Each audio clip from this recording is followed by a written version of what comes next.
Hello, Wednesday night. My name is Ben Jones. It's just a couple of Bournemouth boys hanging out, having some fun. Alex James is here. Nice to see you.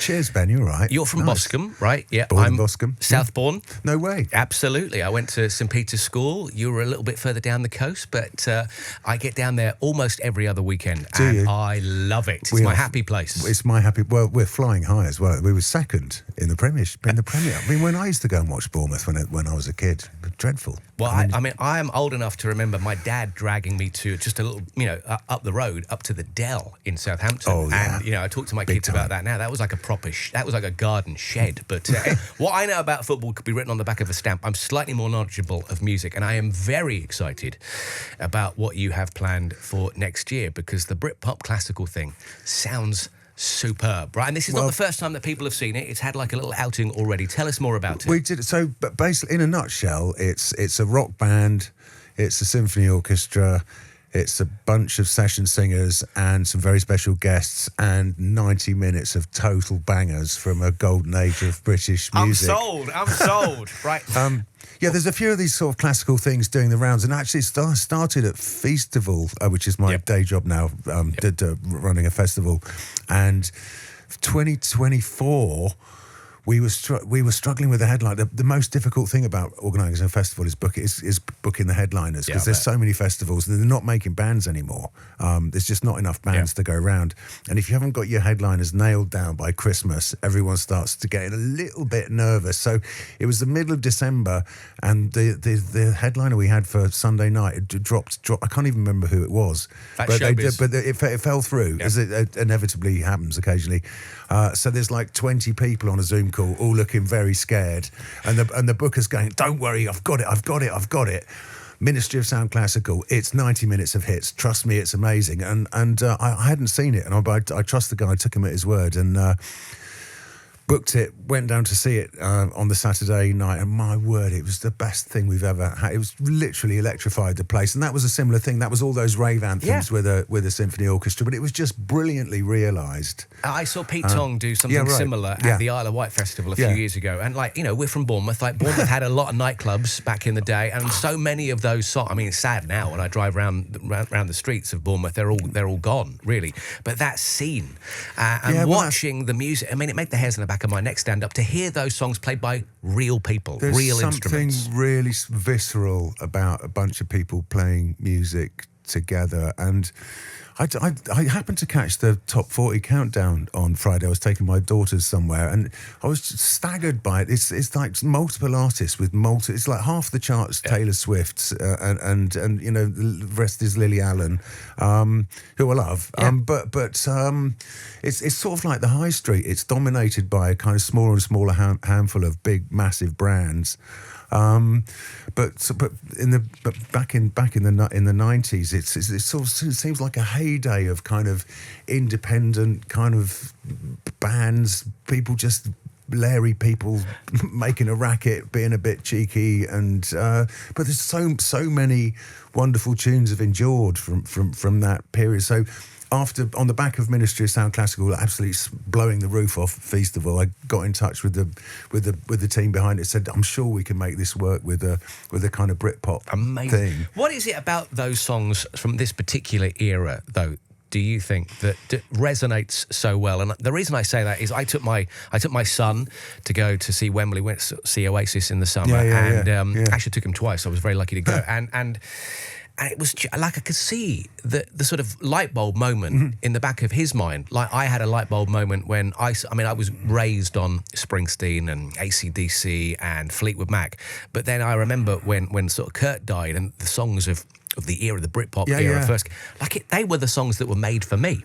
Yeah. These songs weren't made for him, and yet they're turning him onto music. Well, funny enough, I suppose it was kind of bands from the 60s that inspired the bands from the 90s. The whole, so we've broken the thing down into kind of suites, and so it starts off with a heritage suite where you kind of wake the audience up with like a bit of Beatles, bit of The Who, bit of Kinks, bit of Bowie, bit of DNA, T-Rex. the DNA. That is exactly that was sort of where it all came from. It's strange because I wasn't sure how my kids would react to Blur getting back. I wasn't sure if they'd like it or not because they were, Blur got back together in 2023. Yeah. And that's the longest it was 2015 was the previous time. So the kids were kind of too small to get it first. Last did they time get round. it? Oh my word! But it wasn't just them. It was that their mates. And it just maybe actually a lot of songs from that. There's so many songs from that period that kind of seem to resonate more with more people now than they did when they were first released. And I don't know if it is because there's just not the kind of, like, a big one is bigger than ever before. Like Taylor Swift is bigger than the Beatles and Rolling Stones put together, but there's just no kind of medium ones or little ones. And you can only do it on a massive kind of global scale. And so there were so many kind of sleeper hits and slow burners that would just come from tiny little bands, like more or less doing it in their bedroom, just picking up a record deal, which you could kind of do. It was cheaper to kind of market it and promote it, and there were, like you say though, there was so many venues that in Bournemouth alone, there were there in the Echo there'd be listings of like a dozen gigs every night just on Old Christchurch Road, like Bacchus, the Gander. Yeah. Let's see some brilliant gigs at the Gander on the Green. I love those days. They and sadly they are gone, because I do one. I got 4 kids, and they're all teenagers, and now they don't go to. That's hard work. It is. Why do you think I'm here doing this? They don't go out like we used to go out, right? Yeah, and actually, I wonder if Blur would even have happened today because if you don't really need a bass player or a drummer anymore, you can get your phone will generate you a bass line or a drum It's or a drum part. terrifying. But there is something really, really special, magic. I'd even say magic about people making music together when it's all locked in a pocket. It's so it was booked. So I kind of managed to persuade Feastival's backers to kind of book me to headline my own festival. But I didn't. You never really know if it's going to work until you actually do it. And we had one rehearsal book because it's so expensive to kind of pull the orchestra. Yeah.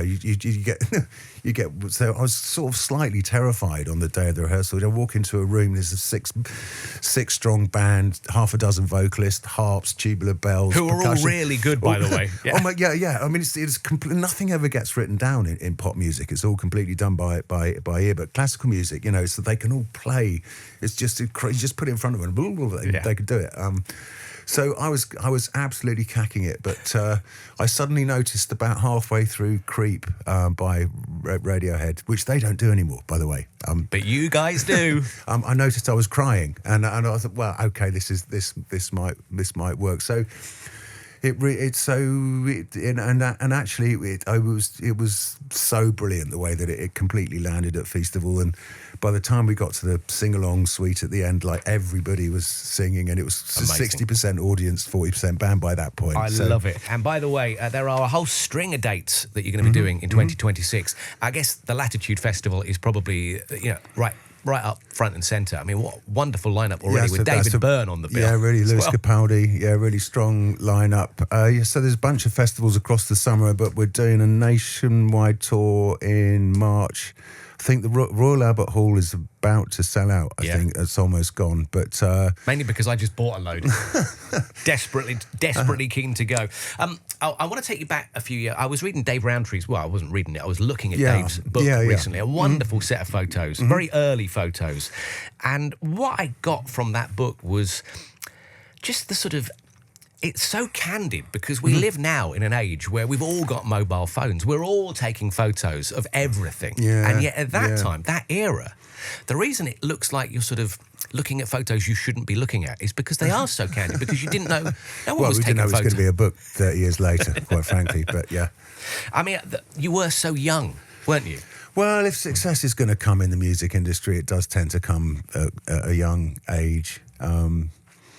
I guess. Was there a sliding doors moment, though, in your life when being in Blur, being part of this band, could have so easily not happened if you hadn't met that person or if you hadn't gone to that meeting? Well, I'm sort of, as I get older now, I'm sort of fascinated by, could it have not happened? Could it have happened? Yeah, I mean, if you look at like any success story, you look back at how precarious the sort of chain of events was that led to it happening. It's Graham was the very first person I saw when I arrived in London. It's crazy when I look back.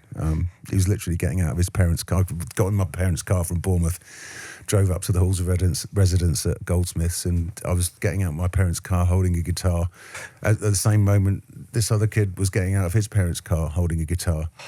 But that's proper music, though. That's where it all sort of comes from. And I guess with this kind of show that you're doing, the Britpop Classical live show, there are so many songs to choose from that actually it's quite a tricky job to whittle it down to, what did you say, 90 minutes? Yeah. Well, I mean, nothing. I mean, what's really... Familiarity, I think, is really important. I'm just thinking of it from a festival host point of view. It's like what will really engage and exhilarate an audience, and familiarity is a big part of it. But it was, I mean, so normally, we booked Khalees one year, of Milkshake fame. And she'd retrained as a chef. It was like the perfect story. All through the promo, I was like, "Yeah, we've got Khalees, and she's retrained as a chef, and she's got one hit, and she didn't do it. She didn't do it. It was like no minutes of hits. It was an absolute. It's what's she doing? Like, she just wasn't feeling it anymore, apparently. But and actually. Radiohead struggle with Creep. It's and a lot of these bands have split up. Some of them, I mean, poor Steve Mackey from Pulp. I got quite emotional, kind of. You still enjoy it, though, don't you? You still enjoy. And actually, the weird thing is, I guess now you're sort of a promoter. You are a music boss. Well, I got so you see it the other side. Poacher term gatekeeper a little bit, but just the way that this landed at Feastival, it's like, oh my word, this is truly awesome. We've got to take this on tour, because it just kind of, as I said, you never know if anything's going to work until you try it, and we tried it. Well, who do you see in the crowd?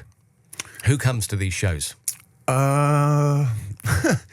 Well, is it? I mean, I'm going to guess it's people like me, right, who love those songs but want to hand them down to my kids. Well, that's so. My daughter had a party last week, and I kind of it was half term, and I kind of stuck. They don't want you anywhere near it, but I stuck my head in, and the Bittersweet Symphony was what they were listening to. I think. So I mean, great music, like great food, it kind of crosses all boundaries, doesn't it, really? Classical music's just anything that's stood the test of time. And actually 1995 now that's as far back in history as they go in Back to the Future. Oh, yeah, they go from 1985 to 1955. I mean, it is, Well, it's weird you mentioned Bittersweet Symphony, because I've been doing this job I've been on the radio for nearly 25 years on Virgin Radio, and my son hasn't been remotely interested in anything that I have done. And then he found out that we had Richard Ashcroft playing live on the show a couple of weeks ago. All of a sudden, like a little meerkat, just sort of popped his head up. Can I come in? So he came in, and he was sort of blown away by also the intimacy of what actual real music sounds like. So I'm kind of grateful, really, passing the baton down. You were talking about your kids coming to the Blur shows back in 2023. What kind of music are they into? Can they enjoy your music, knowing that it's Dad's band? It was really surprising. I mean, they it was tricky. You've got 4 teenagers. You know how tricky. They all thought I was a fat idiot, and then they all came to the first warm-up show in Eastbourne, and they're like, "Wow, Dad, that was brilliant, amazing!" and they ended up coming to load. They've had the best summer of their lives. It was brilliant. But I think they listen to it. I think because you had to kind of commit to buying a record, you kind of were nailing your colours. I got beaten up at school because I liked I had the Smiths and Wham written on my bag, and they were like, "James, you can't like Wham and the Smiths, you moron." That sounds like someone from Bournemouth, yeah. But I think I think it's less partisan now. They have much more eclectic tastes. My daughters will listen to Olivia Rodrigo 1 minute, and but also the crazy thing there is that my kids have no sort of no concept of catalogue, right? So if they were listening to something from your band or listening to The Who or it's all now. Frankly, because of streaming, because of being synced to movies or whatever. Yeah. One question I wanted to ask you is, obviously, most of next year is taken up with the Britpop Classical live shows. Well, it's a week round the jaunt round the UK in spring. I'm so looking for what could be finer. That'd be really nice. So, some festivals in the summer and all that. A bunch of festivals in the summer, then all back to Mine for Feastival. And awesome. Christmas again. That's what I was going to ask you. And then, is there any plan? Like, how do you know when the sort of like Commissioner Gordon's phone? Rings. Like, at what point does it the bat phone, the blur phone? Yeah, I'm the last one to get the call. Always, it's always and it's not even Damon or Graham that calls me. It's like management. Yeah, come on, right. Amazing. Listen, it's so nice to see you. All the details are up on the website. Britpopclassical.com. Exactly, Britpopclassical.com. And let's play one of the other artists who will be at the Latitude Festival the weekend that Britpop Classical will be there. Let's play something from David Byrne. Let's play something from Talking Heads. Yeah. Virgin Radio.